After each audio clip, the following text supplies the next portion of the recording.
Mummy బాగున్నావారా? బాగున్నా, నువ్వు బాగున్నావు అన్నా? మా అమ్మ ఎన్నోళ్ళకి వచ్చిలేదురా మమ్మీ. అవునన్నా, ఇంకా అమ్మమ్మ వాళ్ళ ఇంటికి వెళ్ళినాం కదా, ఇంటి వాళ్ళేమో ఉండురా అని అంటున్నారు. మన చిట్టి తల్లి కూడా నేను రానంటుంది. చాలా రోజులుగా మమ్మీ ఊరికి చాలా రోజులు పోయినామన్నా. ఏం కూర వండుతున్నావురా?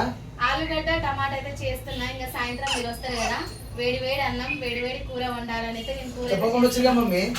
ఇక చెప్తే ఇంకా ఉండరాదురా అని అంటారు. అందుకోసమే ఇంకా మేము చెప్పకుండా సర్ప్రైజ్ చేద్దామని వచ్చినాం అన్నమాట. కూర బయటకి అయితే వస్తుంది మమ్మీ, వాసన అయితే కుమ్మకుమ్మ రాజుంది, వాసన బయట దాకా వస్తుంది. అవునా అన్న? మా చెల్లె వచ్చిందని నాకు అర్థమైపోయింది అమ్మటే.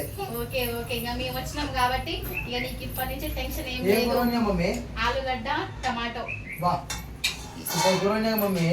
నేను పొద్దుకి ఆలుగడ్డ చేద్దాం అనుకో, నేను ఆలుగడ్డ తీసుకొచ్చిండ్రా.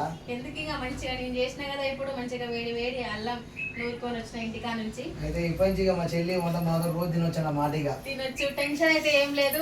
ఫ్రెండ్స్, ఇన్ని రోజులు అన్నయ్య అయితే అసలుకి తొందరగా లేచి అన్నం కూర అయితే చేసి చాలా అంటే చాలా కాబట్టి చేతులు కూడా కాల్చుకున్నాడు. ఏం చేయాలి ఆయన, ఏం కాదు కానీ. సరేలే మమ్మీ, ఓకే నీ పోయి స్నానం చేస్తాయి ఆనంద. సరే ఓకేనా ఫ్రెండ్స్, బాయ్ మరి.